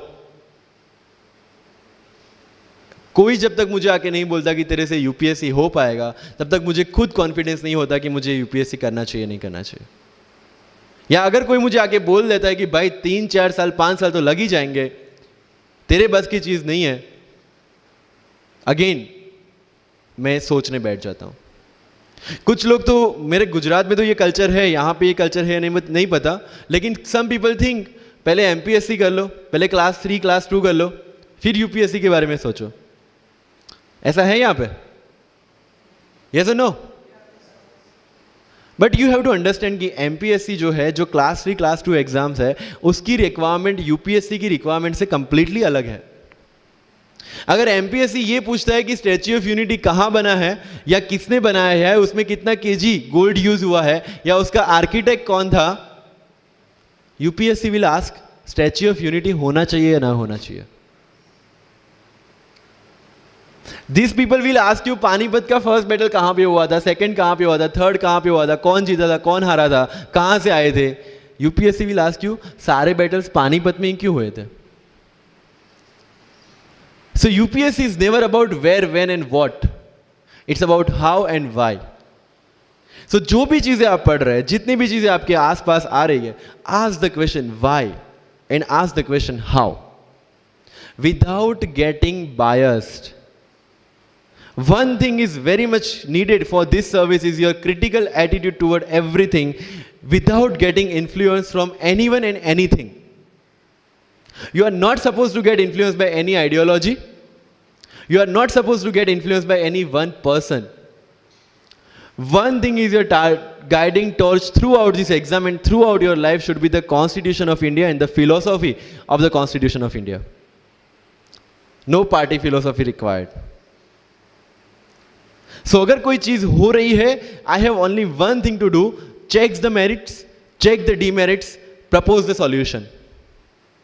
If there is demonetization, what will be the advantage, what will be the disadvantage, what could have been done and what should be done, that's all. Being an IAS or IPS you have to do the same. But again मैंने जो बोला कि बन के जो करना है उसकी ट्रेनिंग आपकी अभी से स्टार्ट हो गई है। किसी व्यक्ति विशेष के इन्फ्लुएंस में आके या किसी विचारधारा के इन्फ्लुएंस में आगे अगर आपने ये एग्जाम की प्रिपरेशन स्टार्ट की, believe me you are not going to score good in this exam. UPSC has its own checks and balances. Prelims खत्म कर लिया, मेंस में फिर से होगा, मेंस निकाल दिया, इंटरव्यू में फिर से होगा। देयर आर 3 स्टेप्स इसीलिए रखे गए हैं ताकि डिजर्विंग कैंडिडेट्स आ पाए। And if you have any reservation in your mind कि अगर मैंने मराठी मीडियम में रह के पढ़ाई की है, या मेरा फैमिली बैकग्राउंड अच्छा नहीं है, या मेरी एज ज़्यादा हो गई है, या मैं वर्किंग प्रोफेशनल हूँ, उसके साथ में कैसे एग्जाम करूँ, हर एक प्रॉब्लम के लिए we have the solutions and we have the examples जिन्होंने अलग अलग तरीके से प्रिपरेशन की है। All India rank 2 Anu Kumari madam 1.5 साल 2 साल के लिए अपने 2.5 साल के बच्चे को अपने से दूर रख के प्रिपरेशन किए at the age of 31 and she could become the IAS। या you can take the example of Ummul Kher कि जिसको 8वीं क्लास में घर से निकाल दिया ये बोल के कि हमारे घर में बच्चियाँ 8वीं से ज़्यादा नहीं पढ़ती, और उसी झोपड़पट्टी में रह के उसने पढ़ाई की, बच्चों को ट्यूशन्स दिया, 3 दिन 4 साल पुरानी रोटियां खाई, और उसके बाद भी जवाहरलाल नेहरू यूनिवर्सिटी में से PhD करके फर्स्ट अटेम्प्ट में यूपीएससी में ऑल इंडिया रैंक 400 समथिंग लेके आज शी इज़ डूइंग IRTS की training. And with the genetical disorder की उसके जो बोन डेंसिटी वो काफ़ी कम है, तो आज तक 16 से 17 तो उनके ऑपरेशन हो चुके हैं। Do we have any kind of limitations like this? कोई जेनेटिक डिसऑर्डर या घर से निकाल दिया गया हो या खुद मजदूरी करके पढ़ना है? No. Then what are the problems? All problems are here. अगर मैंने ये सोचा होता कि अब एक्सीडेंट हो गया मेरे से नहीं लिखा जाता, तो नहीं लिख पाता मैं। मुझे किसी ने पूछ लिया कि सफ़ीन हसन के अचीवमेंट्स इतने हैं, इतना सब कुछ मतलब पा लिया है, what is the failure in your life? And I said there is no failure in my life, there are certain experiences in my life. If you want to make it success और failure, it's in your mind. अगर किसी चीज आपके साथ कुछ हुआ, उसमें से सीख के आगे बढ़ने का एटीट्यूड आपके पास होगा, UPSC is all yours. So वही चीज जो कहावत है, deserve before you desire. If you want to be in civil service, you have to deserve for that. If you want कि आपके घर में फॉर्च्यूनर हो, तो पहले फॉर्च्यूनर रखने की जगह होनी चाहिए, in simple words, right? So if you want to be in civil services, you have to develop that mindset. मेरा अगर यूपीएससी का इंटरव्यू आपको पढ़ना हो तो it's available on my Facebook, मेरा फेसबुक अकाउंट पे थोड़ा स्क्रॉल करके अगर जाओगे, इट्स सफ़ीन हसन, SAFIN उसमें अगर आप नीचे जाओगे, you will find the PDF जिसमें क्या क्वेश्चंस पूछे गए और उसके क्या आंसर मैंने दिए। Everything I have written down. I was asked about Islam, casteism in Islam, why it is still persistent in Islam, why there is a university called Aligarh Muslim University and another is Banaras Hindu University, what is the relevance of madrasa system, what is fatwa, everything from Islam. Not because they want to do something, some bias with me or something like that. They just want to check कि अगर इस इंसान को हम IAS या IPS के post पे बिठाते हैं, whether he will treat the person as a citizen of India or member of any one particular community. And that's how I could score 204 in UPSC interview. Because I could satisfy them. And this is not because I could score, this is the requirement of this job. अगर आपको लगता है कि being Muslim आपके साथ कुछ distinguish behaviour किया जाता है, मुझे ये क्वेश्चन पूछा गया. मेरा एक इंटरव्यू है जिंदगी विथ रीचा में, जो अंसार भाई का काफ़ी वायरल हुआ था. Same Richa Aniruddh also took my interview. She asked me this कि when you belong to Gujarat and when you are an IPS officer, कहीं ना कहीं दिमाग में 2002 आता है और उसके बाद आपको कहीं लगा कि बीइंग अ मुस्लिम आपके साथ कहीं पे कोई भेदभाव हुआ है या कोई डिस्क्रिमिनेशन हुआ है. And I simply said no, I never felt like that, because मेरे दिमाग में कहीं पे डिफरेंशिएशन या डिस्क्रिमिनेशन नहीं है. It's always here. If I treat people differently based on their religion or the caste, I will see how people behave with me from that angle only. But if I am treating everyone equally, if I have no bias in my mind, I will not see biasness or this kind of discrimination anywhere. If you want to enter into this service, this is the first and foremost requirement, that you have the secular outlook, secular thinking, and thinking as per the Constitution of India. That's all. So जो मैं deserve before you desire की बात कर रहा हूँ, वो यहीं से शुरू होती है. एक IPS और IAS बनने के बाद आपको जो चीज़ें करनी है वो आपको यहीं से इम्बाइब करना स्टार्ट करना पड़ेगा. You can not go to each and everyone and ask इसके लिए क्या करूँ, उसके लिए क्या करूँ. You have the internet, find your questions and find your answers by yourself. When you will become an IAS, tell me one thing, collector का charge मिला आपको, कोई क्वेश्चन आया, you will go to 10 people and ask इसमें क्या करना चाहिए. No, you have to take the decision and act on that. Being an IPS, आपको कहीं पे मोब हैंडल करने जाना है, you cannot ask your subordinates or your constable, भाई इसमें क्या करूँ. You have to take decision. That decision making starts from here. मैं लक्ष्मीकांत पढ़ूँ, DD बासु पढ़ूँ, सुभाष कश्यप पढ़ूँ या किसी कोचिंग के नोट्स पढ़ूँ, you have to decide by yourself according to your requirement. मैं द हिंदू पढ़ूँ या इंडियन एक्सप्रेस पढ़ूँ, मुझे जो चीज़ें ज़्यादा समझ में आती है, I read that thing. News तो सेम ही है, राइट? मुझे जो चीज़ें समझ में आती है और UPSC का जो रिक्वायरमेंट है, ये दोनों चीज़ें मुझे ध्यान में रखनी है. So with this 50 minutes of कथा, I will take 5 to 6 question from your side. But last but not the least जो मुझे बताना है, and not for UPSC GPSC, for the entire life, कि जितने भी कंप्लेंट्स आपकी लाइफ में है, मैं यहाँ से आता हूँ, मेरे पेरेंट्स ये करते हैं, मैं वो करता हूँ, मेरे पास मेरा इंग्लिश अच्छा नहीं है, मेरा मैथ्स अच्छा नहीं है, ये सारे हमने अपने आप को दिए हुए एक्सक्यूजेस है. You have to find the solution by yourself. अगर इंग्लिश नहीं आता है, I can start with the 5th standard book. और 5th स्टैंडर्ड बुक से भी शुरुआत करने में अगर मुझे अपना ईगो बीच में आ रहा है, then I can not learn it at any stage of my life. Start with the 5th standard book, start listening English, start speaking English. अगर बोलने में शर्म आती है, अपने मोहल्ले के किसी 3-4 बच्चों को जो 1st 2nd स्टैंडर्ड में, उनको उठाओ और उनके साथ बातें करो. उनको वैसे भी समझ में नहीं आ और अपने को वैसे भी पता है अपन क्या बोल रहे हैं. Getting my point? तो अगर वहां पे भी अगर ईगो बीच में आ रहा है, start doing like this, start speaking. मैं 11th-12th में था, मुझे पता था मेरा इंग्लिश कैसा है, फिर भी आई यूज टू स्पीक इंग्लिश, क्योंकि मुझे पता है सामने वाले को तो वैसे भी समझ में नहीं आ रहा है. अगर किसी मूवी में इंग्लिश डायलॉग सुन लिया, पूरा दिन मेरे दिन, मतलब जहां पे भी कोई भी बात करूंगा, मैं वहां पे वो डायलॉग घुसाऊंगा. This attitude should be there. अगर आज हिस्ट्री में से या NCERT से 5 ऐसी चीज़ें आपने नहीं सीखी है, try to think upon that, try to ponder over that. ये मराठा साम्राज्य वाली जो नोट्स दी थी, try to make the summary out of it, कि कोई भी एडमिनिस्ट्रेशन को अगर टिकना है तो क्या क्या ज़रूरी है, किसी एम्पायर को अगर बनना है तो क्या क्या ज़रूरी है, कहाँ पे उन्होंने मिस्टेक की. They should have focused on the consolidation rather than expansion. They focused on the expansion rather than consolidation. And that is where they made the mistake. Till the time of Akbar, it was same. But later on, that consolidation comes into picture. UPSC में भी same है. Consolidate for your rod and then go for the expansion. अगर NCERT पढ़ी है तो उसको consolidate करोगे, इसमें से क्या निकला, then go for the Bipin Chandra advance books. Getting my point? So अगर आपको भी आपका यूपीएससी का एम्पायर मजबूत बनाना है, then go for the consolidation first and then go for the expansion. तो लाइफ में जो मैं कंप्लेनिंग एटीट्यूड की बात कर रहा था, वो कंप्लेनिंग एटीट्यूड आपको कहीं पे भी नहीं ले जाएगा. You have to put all your complaints aside, start preparation. क्योंकि आज तक दुनिया ये मानती थी कि एक भी शब्द बिना बोले हम अपनी बात एक्सप्रेस नहीं कर सकते. तब हमारे साथ थे चार्ली चैपलिन, जिन्होंने एक भी शब्द बिना बोले सारी दुनिया को एंटरटेन किया. आज भी दुनिया जब ये मानती है कि सिर्फ औरतें अच्छा खाना बना सकती है, हमारे सामने संजीव कपूर, जिन्होंने पूरी दुनिया को भारत का स्वाद चखाया.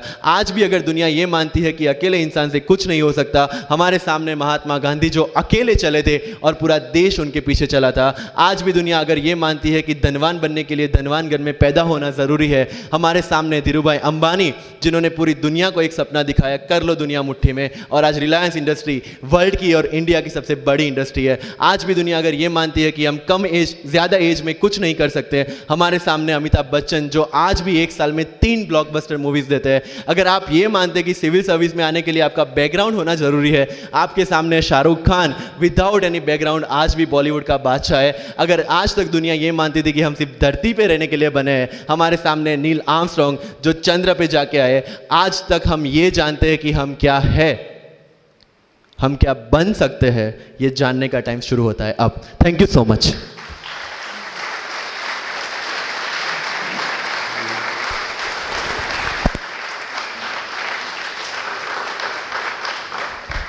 Wow, that was full power. Thank you very much, sir.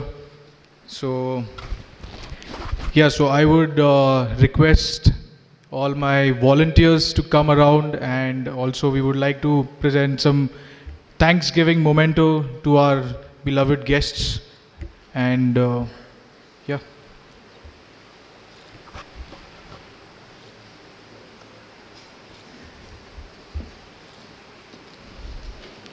Also, after this, we would like to open our podium for a question answer round.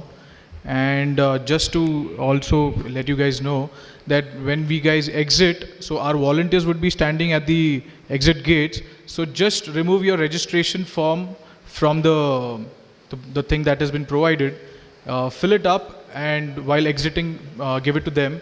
And also we have provided some tea and coffee at the exit, so you can have that.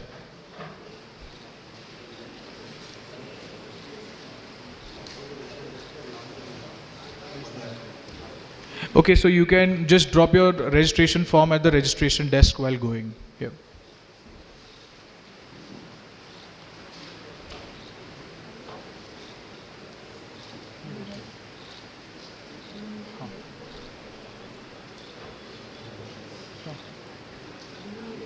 Okay, so we open the podium for question answers. Can we have the mic for the audience, please? Yes. Anybody who would like to ask any question to any of our guests, please? Hello. Good afternoon, all of you. My name is Shehbaz Mania. So my question to you is, 2013 से जब syllabus change हुआ, तो 13 से 15 तक prelim का pattern अलग था और 17-18 में पैटर्न अलग था. तो सर आपका जो अटेम्प्ट है दोनों भी, वो 17 और 18 के हैं. तो आपने पहले इसका अटेम्प्ट ना देते हुए ये दोनों से कोप अप कैसे किया प्रीलिम्स? मतलब सडन चेंज था पैटर्न में, तो और आपने दोनों भी प्रीलिम्स क्लियर किए हैं. तो सर प्रीलिम्स के ऊपर थोड़ा सा एनलाइटन कीजिए. Thank you. 16 और 17 का, सॉरी 17 और 18 का प्रीलिम्स का पेपर पैटर्न अलग था, लेकिन वन थिंग इज दैट कि वो सबके लिए अलग था. जो 4 साल से प्रिपरेशन करी है उनके लिए भी और जो फर्स्ट टाइमर है उनके लिए भी. So you have to make one thing very clear कि जो अनसर्टेनिटी है, that is part of UPSC. It's unpredictable public service commission. तो अगर इफ यू हैव नोटिस्ड 17 का मेंस का पैटर्न भी अलग था compare to 16. So this is just to give you level playing field. UPSC का ये चीज़ है कि it will always equal the opportunity for everyone. तो सीनियर और फ्रेशर्स के बीच में इक्वल अपॉर्चुनिटी देने के लिए they give this unpredictability. One thing make sure, 17 का पेपर पैटर्न अलग था, 18 का तो कंप्लीटली अलग था, 19 का वी डोंट नो कि कैसा होगा. So your preparation should never get changed. आपका जो ट्रैक है जिसमें आप स्टैटिक की प्रिपरेशन कर रहे हैं और करंट अफेयर्स की प्रिपरेशन कर रहे हैं, जिस हिसाब से कर रहे हैं, follow the same, because everybody is doing the same and whatever the change will be there in UPSC will be equal for all. वहाँ पे आपका जो ऑफिसर वाला एटीट्यूड है, नई चीज़ों को कॉप अप करना और नए चैलेंजेस को फेस करना, जो आप ऑफिस में बैठ के हर रोज़ हर घंटे करेंगे, वो यूपीएससी में करना है, राइट. तो पेपर पैटर्न चेंज होगी, that will not make that impact जितना आप उसको दिमाग से लेंगे, because everybody is facing the question paper for the first time, whoever is sitting for the UPSC prelims. तो पेपर पैटर्न नया हो या आउट ऑफ द बॉक्स हो, इट इज़ फॉर एवरीवन. जैसे फॉर एग्जाम्पल मेंस में question पूछा गया था decolonisation of Malay peninsula. People got frustrated कि इतना कॉर्नर क्वेश्चन क्यों पूछा गया. आई वॉज हैप्पी कि कॉर्नर है, किसी को भी नहीं आता होगा, so relatively I am safe. UPSC is all relative, you know. तो अगर प्रीलिम्स का पेपर टफ है, सबके लिए टफ है. अगर कॉर्नर से क्वेश्चन पूछे गए, सबके लिए पूछे गए. So you should never worry about what UPSC will bring on your table. You should only worry about how much you want to eat from that, right. So unpredictably is part of the exam. Prelims में भी है, mains में भी है, and UPSC interview में तो सबसे ज़्यादा है. Why to worry about that which is not in our hand. What is in our hand? Preparation, static portion, current affairs. Give your 100% to that. That's all. Clear? Yeah. Thank you. Thank you. Any more questions? Please raise your hand if you have any.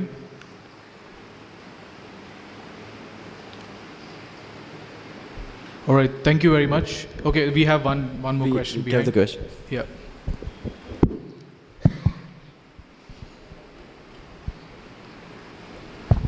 Good afternoon.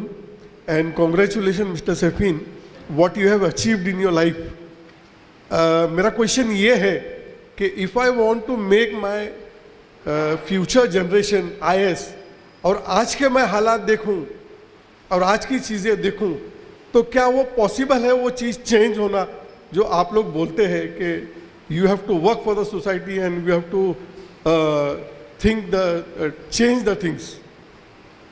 मैं आप तीनों से can you please focus on this आज के हालात. What do you mean by this आज के हालात? 5 साल पहले ऐसा हुआ कि my son was doing science और किसी ने मेरे को बोला, some was working with IAS institute, they were training the students.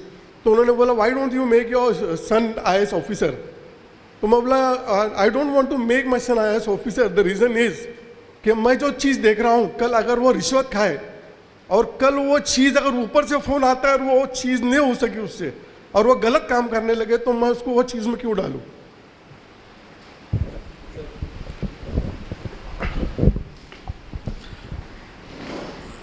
Sir पहले तो मैं कहूँगा कि आपने कहा कि आज के हालात, सर हालात हमेशा ऐसे ही रहे हैं. अगर आप किसी का भी समय लें, किसी बड़े शख्सियत को उठाएं, पैगंबर को उठाएं, तो पैगंबर वो बने ही इसीलिए क्योंकि उन्होंने हालात का सामना किया. अगर हालात अच्छे होते तो पैगंबरों को आने की ज़रूरत ही क्या थी सर? अब आपका बेटा ये डिसाइड करेगा. अब देखिए, इन साहब ने इतनी बातें कही, इन्होंने अपनी बातों में आंसर दिया. एक आम आदमी की पूरी ज़िंदगी दर्द से भरी हुई है, बस वो आम है.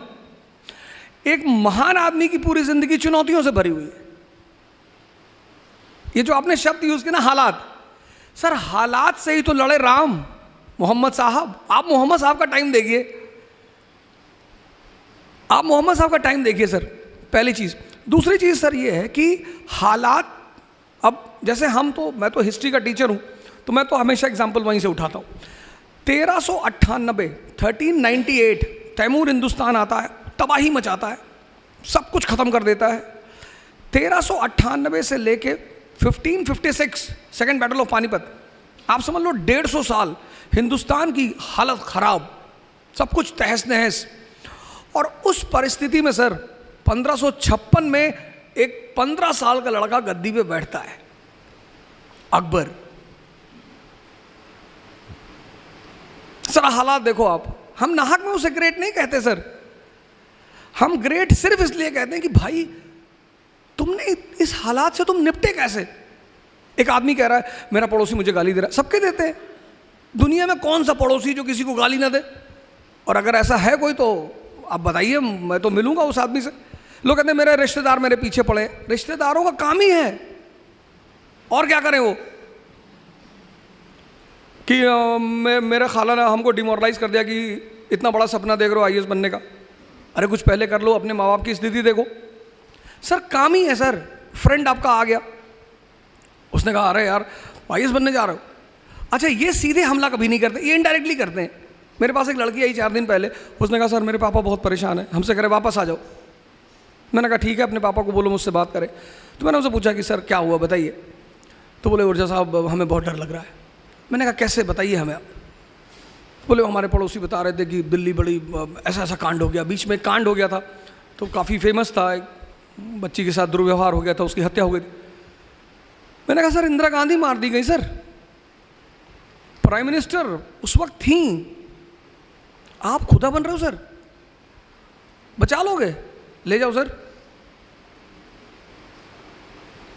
हिस्ट्री ने जिसको भी ग्रेट कहा सर, 51 साल की कैरियर में उस आदमी ने तौहीद इलाही, आज मैं तो यूपी का हूँ, इलाहाबाद का नाम बदल गया, प्रयागराज हो गया, लेकिन कभी अगर मेरी मुलाकात हमारे ऑनरेबल सीएम से होगी तो मैं उनसे बोलूँगा सर इलाहाबाद का नाम तो उसने कभी चेंज ही नहीं किया सर, उसने चेंज ही नहीं किया सर।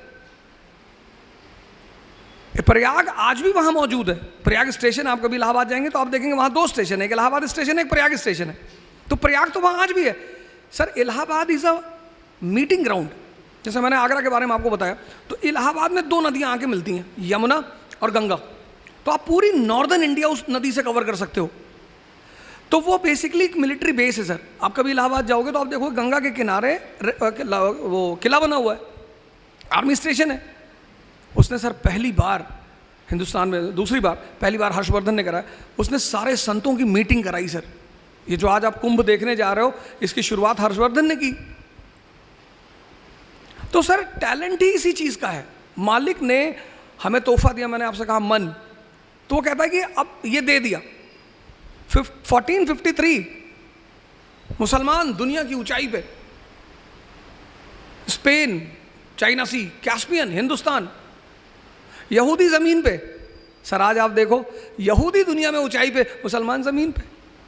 क्योंकि एक चीज़ मिस कर गए वो, कि हमें समय को समझना है सर। यही तो टैलेंट है, यही तो हिस्ट्री मुर्दों को क्यों छेड़ेगी। उमर साहब थे खैलिफ, आप देखो पुराने जितने भी कैलिफों, आप जो आज अमेरिका में डिपार्टमेंट है रॉकफेलर, वो कहाँ से आया सर? बगदाद से।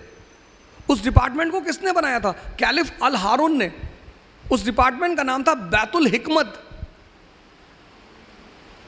दुनिया के सारे विद्वानों को बगदाद बुलाया जाता था। मैंने तो मास्टर ब्लास्टर सचिन का नाम सुना, आज मैंने मास्टर ब्लास्टर सैफिन को देखा सर।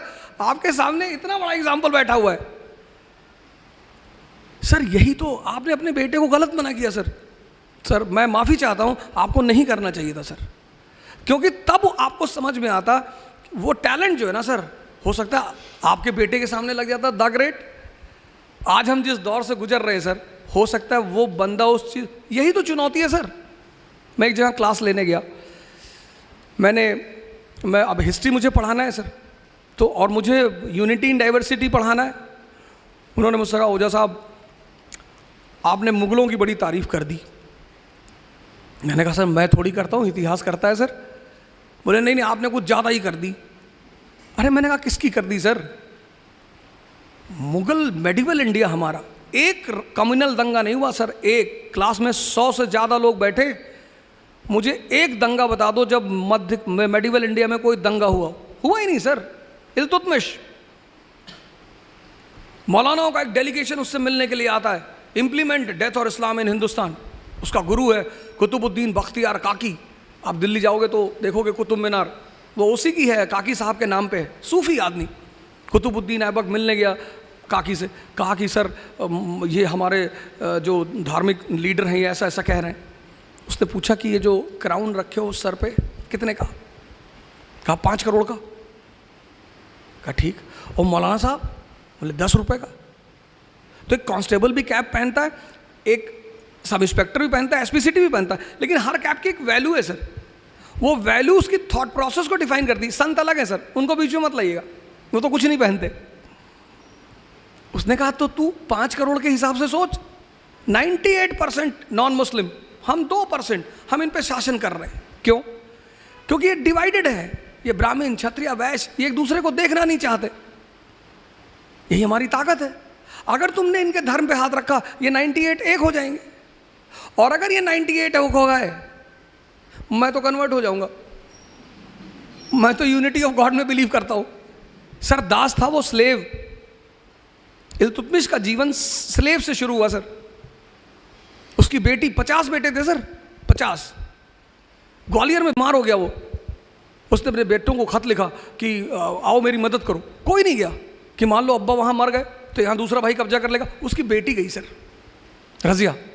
उसने कमांड ली अपने हाथ में, ग्वालियर के राजा को हराया सर, ग्वालियर पे कब्जा किया। उसने ग्वालियर में अपनी बेटी का राज्याभिषेक कर दिया। 13वीं शताब्दी का मुसलमान। उसने ग्वालियर में, उसने कहा मेरे बाद मेरी बेटी। नहीं सर, ये मास्टर ब्लास्टर हमारा आपसे अभी आपने शायद सुना नहीं इसको कायदे से। इसने कहा आपको दूसरों को नहीं सुनना सर,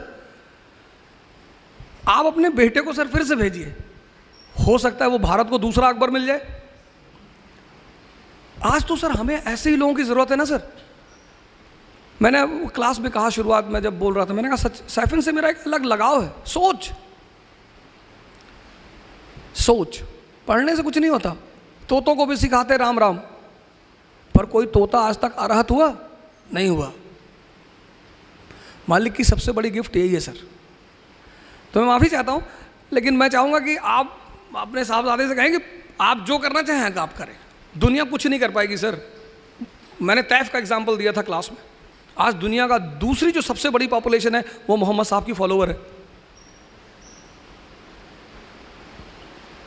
सर। चुनौतियों से जो लड़े वो हीरो, और चुनौतियों को जो दर्द कहे वो आम आदमी।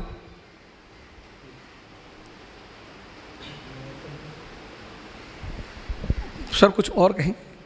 Thank you sir. I'll just add one thing. ये सबके लिए है, एक्सपीरियंस के लिए भी है। इन एवरी हालात वी हैव ओनली 2 ऑप्शंस, या तो हालात से लड़ना है या हालात से डरना है। You have to choose your own. और सेकेंड थिंग, मुझे ये सेम क्वेश्चन पूछा था सर, थोड़ा पॉलिटिकल हो जाएगा, लेकिन आई वांट टू से दिस पीपल। किसी ने मुझे मैसेज किया कि किसी एक स्टेट में कोई एक सिटी का नाम बदला जा रहा है, आप उस पर क्या कमेंट देंगे? आई सेड जिस दिन तुम्हें उससे फ़र्क पड़ना बंद हो जाएगा, उस दिन वो भी बंद हो जाएगा। As simple as that. Yes, next question. I understood कि आपका जो रेफरेंस है वो वैल्यू सिस्टम पे है। सी देयर आर सर्टेन ऑफिसर्स जो आज भी उनकी वैल्यू सिस्टम को लेके चल रहे हैं। ओके, तो केसेस तो होंगे, सिस्टम है, उसके लूप होल्स है, उसको लोग यूज़ भी करेंगे। आपका कोई बाल भी वांका नहीं कर सकता अगर आपने अपने एथिक्स को नहीं छोड़ा है। Article 311 of the Constitution gives the highest level of security to any civil servant working in government of India or state government. लेकिन अगर आपकी किसी जगह पे कोई प्रॉब्लम है जो उनके हाथ में आ गया, then you can be played with. So if you are very much clear about your role, your job, your duty, and you are aware कि आपको कहाँ पे क्या डिसीजन लेना है, nobody can interfere in your life. This is very clear.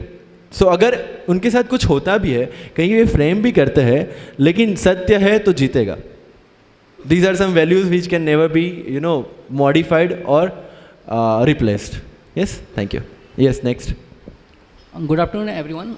Sir this is Anoop. मेरा सवाल Ojha sir से है। Actually sir presently my age is 28 years and I am working in banking, so it is quite hectic, I mean from 10 to 7. So, sir, do you think that I can prepare for UPSC because I have only 2 attempts left, and also I can't leave the job. So, sir, please guide us. Base कैसा है तुम्हारा? Base car चलाना जानता? No, sir. Bike? Bike, yes. Cycle? Yes. तो अब जब cycle चलाते चलाते कभी कभी मोबाइल चेक कर लेते हो कि नहीं? हाँ या ना बताओ, दो में से जो भी ऑप्शन है तुम्हारा।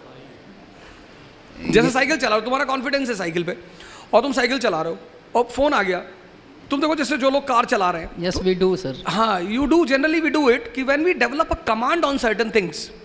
एक अटेम्प्ट में निकाला, तुम्हारे पास 2 है। तुमने अभी कहा कि तुम्हारे पास 2 है, अब कैसे? अब देखो कितनी, मतलब वो सारी बातें वो कहा ही, इन्होंने कहा कि एक तो फाउंडेशन, मैंने शुरू में, आपने शायद गौर नहीं किया, मैंने ये कहा कि आईएएस का एग्ज़ाम बहुत इजी है। मैंने आप लोगों से क्वेश्चन पूछा था, मैंने कहा इस क्वेश्चन पे मैं आपको इनाम दूंगा। आप में से अभी तक किसी ने जवाब नहीं दिया कि सिंधिया ने होलकर से ही दुश्मनी क्यों की, और ना आप में से किसी ने पूछा। मैं बताता हूं, और इनाम का क्वेश्चन है सर। हाँ जी बताएं।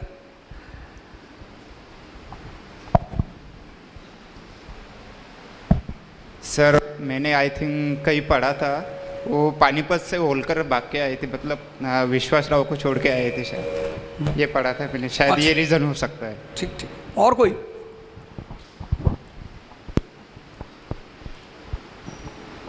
अब देखिए, यही सोचने की बात है। ग्वालियर और इंदौर, मालवा को जो रीजन है ना, वो ओपियम कल्टीवेशन के लिए बहुत फेमस है, अफीम। ईस्ट इंडिया कंपनी उस अफीम को सबसे ज्यादा बेच रही थी चाइना में। जैसे आज तेल अमेरिका के लिए है, ऐसे अफीम थी ईस्ट इंडिया कंपनी के लिए। इनके पास इतना सोना नहीं था। और चीनी जो थे, चाइनीज, ये किसी भी अपने गुड्स को सिर्फ सोने में बेचते थे, सोने के अलावा किसी में देते ही नहीं थे। कहते थे सोना लाओ, कुछ और किसी में देना ही नहीं, और इनको अपना सोना बचाना है। तो फिर धीरे धीरे इन्होंने चीन में अफीम का व्यापार शुरू किया। लोग वहाँ के, इसीलिए चीन की हिस्ट्री जब आप पढ़ेंगे उसमें ओपियम वॉर शब्द आएगा आपके पास। और ये मालवा और का जो रीजन है, ये कितनी सारी नदियाँ, बेतवा, केन, ये सारी नदियों का इलाका, फर्टाइल लैंड, हाईलैंड। यहाँ का टेम्परेचर बड़ा प्यारा है, थोड़ा सा हाईलैंड है, तो टेम्परेचर जो है थोड़ा सा नॉर्मल है, ओपियम पैदा होने के लिए बड़ा सूटेबल है। तो अब जिसका भी मालवा पे कब्जा होगा, उसका ओपियम की खेती पे कब्जा होगा, और जिसका भी ओपियम की खेती पे कब्जा होगा, उसके पास पैसा ज़्यादा आएगा। मैंने क्या कहा, आपने शायद, मैंने जितनी बातें जो आपसे कही हैं, सर जोड़ो, सर दिमाग का इस्तेमाल करो। ये दिमाग किसी के में लगाने के लिए बिल्कुल नहीं मिला। दुनिया का सबसे बड़ा कुफ्र है, इस्लाम के जो सिद्धांत हैं बेसिकली, वो लगभग सारे धर्मों के सिद्धांत हैं। काफिर, अकबर ने सवाल किया अपने गुरु से, अब्दुल लतीफ़ से, काफिर कौन?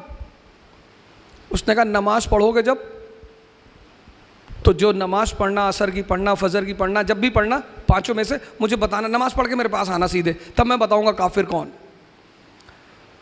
तो लड़का सुबह का तो नहीं पढ़ पाया, तो शाम की जब नमाज उसने अदा की तो अपने गुरु से मिलने गया। कहा मैं नमाज पढ़ के आ रहा हूँ। बोले कायदे से पढ़ी? बोले हाँ। तो बोले ईमानदारी से बताना कि जब नमाज सजदा कर रहे थे तो सिर्फ मालिक का ख्याल था? उसने कहा ये ना पूछे, ये ना बता पाऊंगा। बोले नहीं, बताना पड़ेगा, तभी मैं तुमको जवाब दूंगा। तो ना ख्याल तो मेरा मीना बाज़ार का था कि बहुत सुंदर सुंदर लड़कियां वहाँ घूम रही होंगी और मैं भी चला जाऊँ वहीं। तो अब्दुल लतीफ़ ने कहा जो अफाक में गुम है वो काफिर है। गुम, जीवन संसार में तो रहना है। अब्दुल लतीफ़ ने कहा जो अफाक में गुम है, अफाक, आप सजदा करने गए, मेरे दोस्त ने दानिश फिरोज शमसी जुमे की नमाज़ पढ़ने आते कि 5 मिनट रुको आ रहा हूँ। अब मैं कहता अब जा ही क्यों रहे हो, तुम मालिक के पास जा रहे हो, सजदा करने, जल्दी में क्यों जा रहे हो?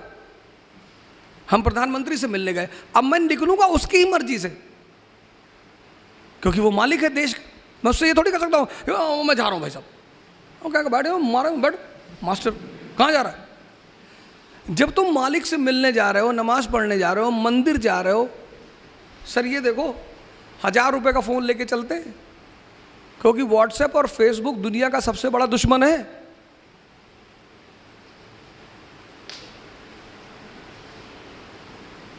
काफिर ज्यादा हो गए, किसकी वजह से? फेसबुक की वजह से। काफिर ज्यादा हो, ये दुनिया में जो आप उथल पुथल देख रहे हो किसकी वजह से? काफिर। काफिर का मतलब क्या? जिसका दिमाग मालिक के साथ भी नहीं एक है।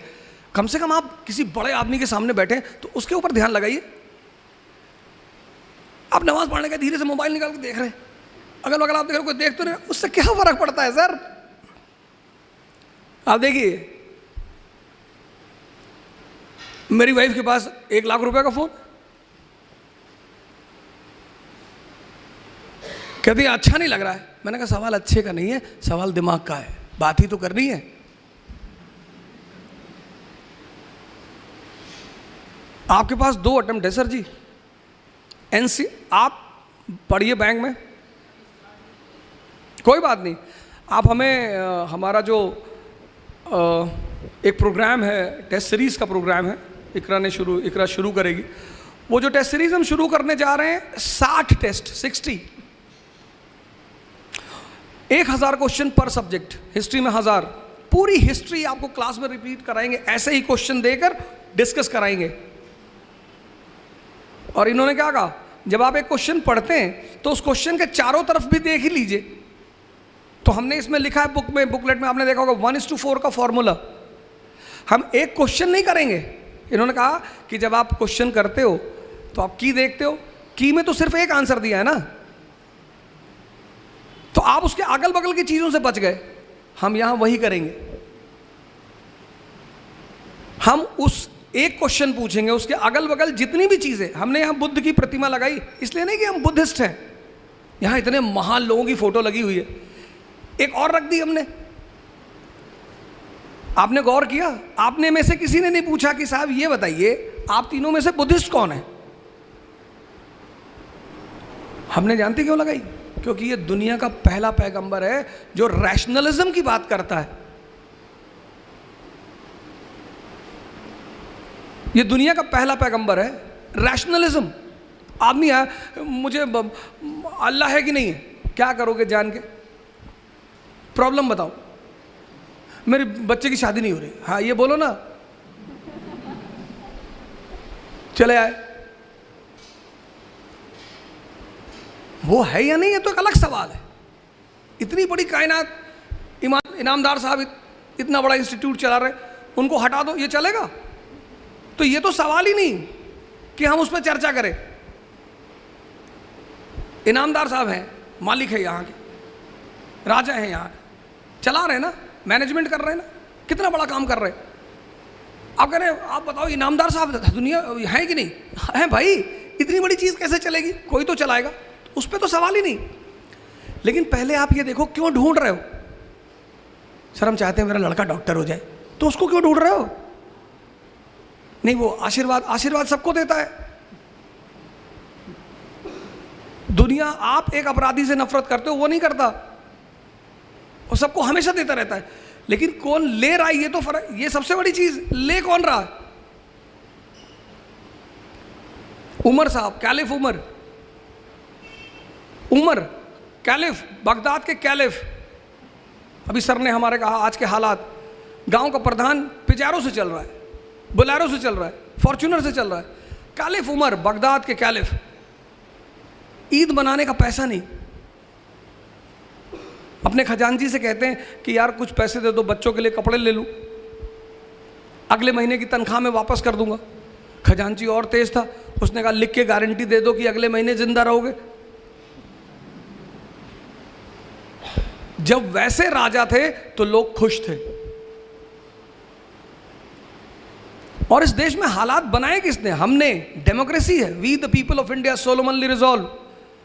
अगर आपको अभी पता चल जाए कि मेरे ऊपर हत्या के 20 केस चल रहे, आप सब उठ के चले आओगे, इस आदमी से कुछ सुनना ही नहीं। आप जब मेरे सामने से उठ के जा रहे हो कि हत्यारा है, हम इससे कुछ नहीं सुनेंगे। सर ऐसे आदमी को संसद में क्यों बिठाते हो?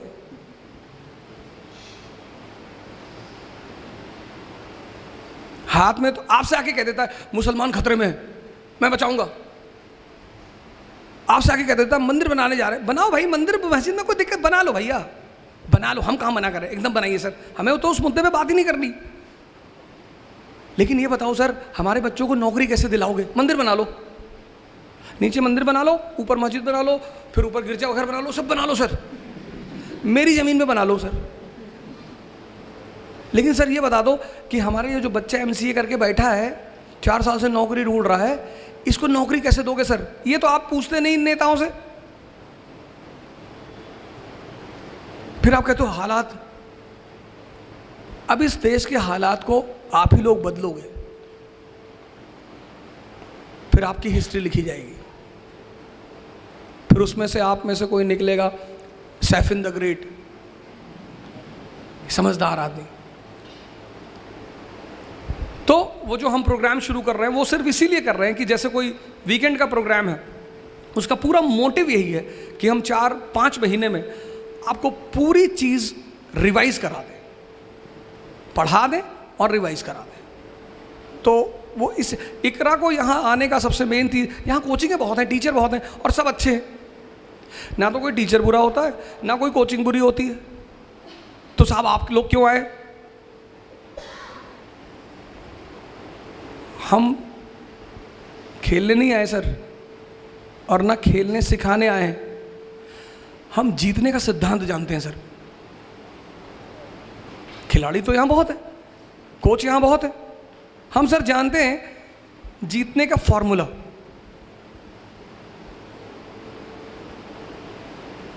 वो आपसे शेयर करने आए। इन्होंने कहा ना कंसोलिडेशन, आपने ध्यान नहीं दिया होगा उस शब्द पे। 1765 ईस्ट इंडिया कंपनी, जनाब ने पीछे से क्वेश्चन किया था, मैं आपके लिए बोल रहा हूं, 1765 ईस्ट इंडिया कंपनी, बंगाल पे कब्जा, हड़बड़ाई नहीं, पहले बंगाल पे कंसोलिडेट किया। C = C, conquest = consolidation.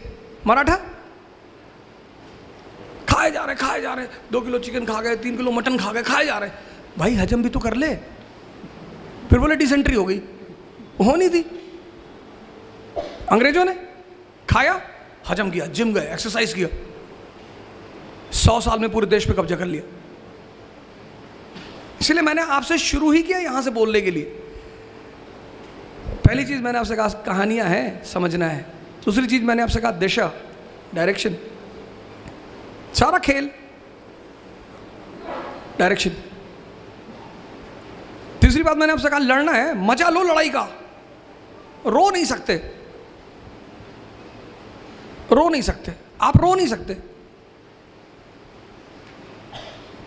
जिसको भी लड़ाई का मजा आ गया, मेरे मामा जी ने मुझसे कहा, अरे बड़े बड़े सपने देख रहे हो, कुछ नहीं करोगे, एक दुकान खोल लो गांव में, खाओगे नहीं तो भूखों मरोगे।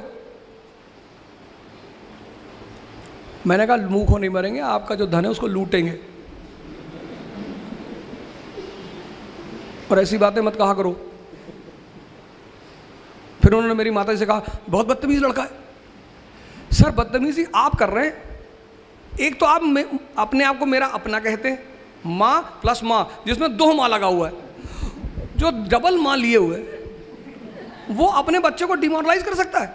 आप ये कहो कि बेटा और मेहनत करो, उठो, आगे बढ़ो, ऐसे नहीं होगा।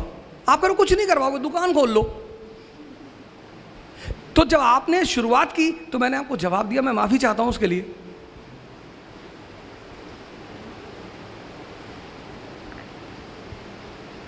तो पूरा ये खेल है सर, ये सिर्फ एक खेल है। मतलब लास्ट में इन्होंने जो कहा कि अगर आप ये सोचते हैं कि आप गरीब होके पैसा नहीं कमा सकते तो आप धीरू भाई अंबानी को नहीं जानते। क्या बात है, आप क्यों सोचते हैं सर ऐसा? इन्होंने कहा क्या मुसलमानों के साथ डिस्क्रिमिनेशन? ये फैसल साहब खड़े मेरे घर में जाते हैं, मैं अपने घर से बेघर हूँ, मेरे घर में मेरा बर्तन अलग है। अब ब्राह्मण घर में गलती से पैदा हो गया, वो कहीं अफगानिस्तान वगैरह में पैदा होना चाहिए था मुझे, और गोश्त का मैं शौकीन हूँ, तो उन्होंने मेरे बर्तन अलग कर रखे। मेरी माता जी आती चेक करती कि कहीं इसमें ना खा ले। ये कौन सी डिस्क्रिमिनेशन, किस बात की? और जो डिस्क्रिमिनेशन करता है, आप पूछिए, सामने बैठे, मैं अपने स्टूडेंटों से कहता हूँ मुझसे दो बात कभी मत बताना, एक अपना नाम और एक तुम्हारे फादर क्या करते हैं। कुछ भी करते हो मुझे फ़र्क नहीं पड़ता, मेरा काम है सबको हेल्प करना। आपके फादर इस देश के प्रधानमंत्री हैं तो भी मैं करूँगा, आपके फादर चपरासी हैं तो भी मैं करूँगा, क्योंकि ये मेरा काम है। तो आप ठीक है। और फिर लास्ट अंतिम बात, आप जो है एवरेस्ट पे चढ़ना चाहते हो कि वहाँ से चढ़ के ऊंचाई से दुनिया देखेंगे, मज़ा लेंगे, लेकिन सर हर मज़े के साथ एक खतरा है। तो एवरेस्ट में चढ़ने पर एवलॉन्च का खतरा है। आप कह रहे साहब हम खतरा नहीं लेंगे, तो अरावली पे चढ़ जाओ। कौन बोला सपना देखने के लिए आपको? आप सपना भी देखते हो। हमारा काम क्या है, हम ये नहीं कहने आए अरे भैया कोई दर्द नहीं होगा, हम आपको आईएएस बनाने आए, ऐसे उल्टी सीधी बात है, हम नहीं करने आए। दर्द होगा, हम पता क्या बताएंगे आपको कि इस दर्द का मजा कैसे लेना है। अब कैसे दर्द हो रहा है, हमको उठो और नाचे, बस नाचते नाचते हो जाएगा आपका काम। और यही काम है कोच का, यही काम है कोचिंग का। मैं आप सबको धन्यवाद दूंगा। और लास्टली मैं चाहूँगा कि हमारी एक टीम है पुणे की, इकरा की टीम है, जिन्होंने पिछले 1 महीने में इतनी मदद की। अशरफ साहब हमारे कहाँ बैठे हुए, ये सामने बैठे हुए हैं, आइए। उसके बाद 1 मिनट पहले वो अशरफ साहब मोमेंटो दे दें, मोमेंटो दे दें, फिर मैं आपको इनकी अम्मी अब्बू से मिलाना चाहता हूँ कि आप वो आएँ, वो भी आएँ यहाँ पे। फिर मैं चाहता हूँ लास्टली मेरी टीम आ जाए, मैं एक बार आपको मिलाऊँ कि देखिए साहब इन लोगों ने इतनी मेहनत, 24 घंटे से कुछ लोग हैं जो सोए नहीं हैं, उसमें से आराकान एक साहब इधर ये है। तो मोमेंटो आप दे दें, मेरा क्या है मैं तो ले लूँगा।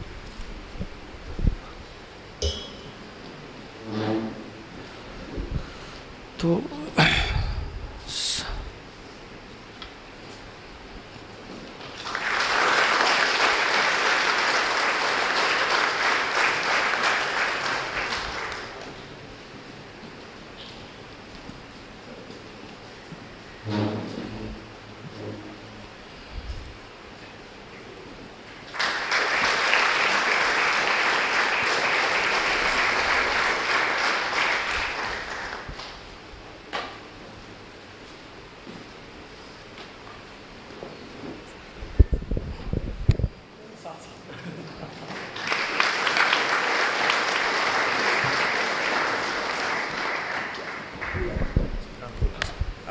तो मैं चाहता हूं कि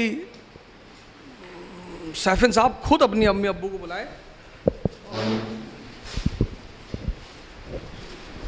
यहाँ पे जो पेरेंट्स बैठे हैं उनके लिए एक मैसेज ये है कि अगर मेरी सक्सेस में मेरे मॉम डैड का सबसे बड़ा कंट्रीब्यूशन कोई है, हर एक माँ बाप अपने बेटे बेटियों का भविष्य सुरक्षित करने के लिए मेहनत करता है, अपनी जी जान से मेहनत करता है। लेकिन एक चीज़ उन्होंने जो स्पेशल की वो ये है, they give me the freedom to dream. तुझे जो करना है, जैसे करना है, you do, we are with you.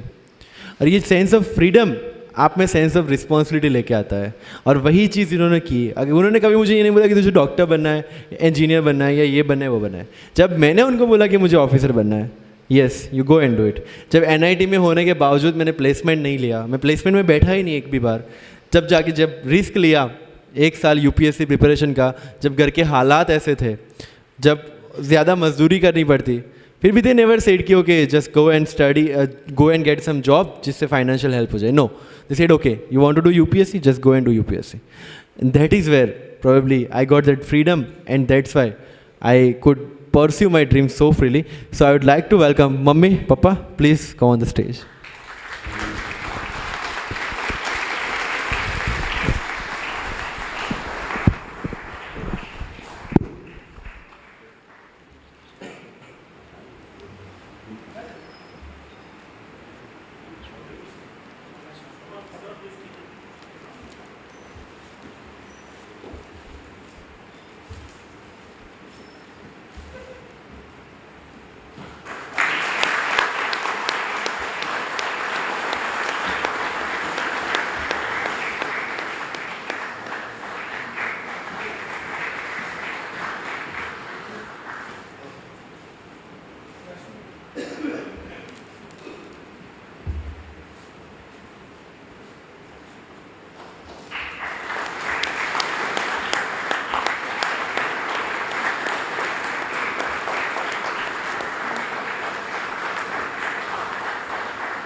Lastly मैं चाहूँगा कि मेरी टीम अशरफ साहब, अरकान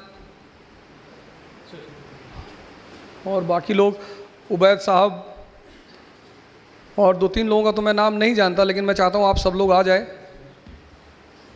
रियाज भाई हमारे, वो तो मतलब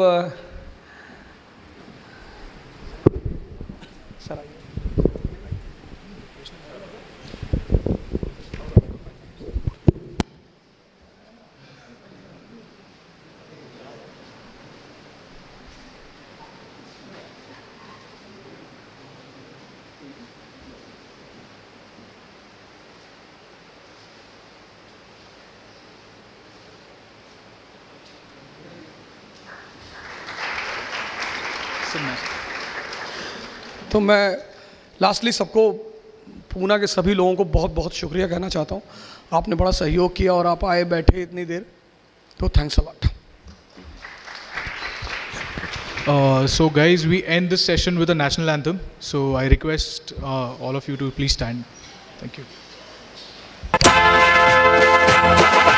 जन गण मन अधिनायक जय हे, भारत भाग्य विधाता।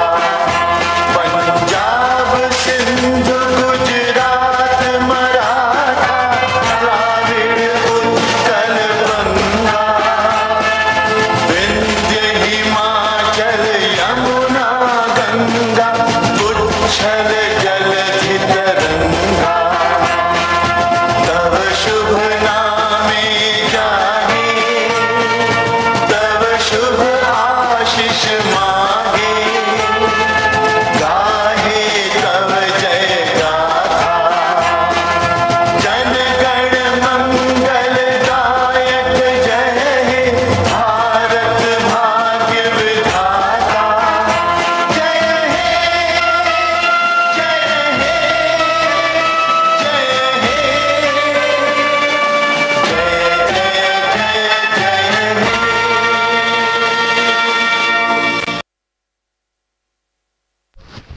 Thank you very much, all of you. So this seminar for today ends here. And please, I request all of you to please go for refreshments outside and also submit the registration form at the registration desk. Thank you. My name is Upendra Davle. Thank you.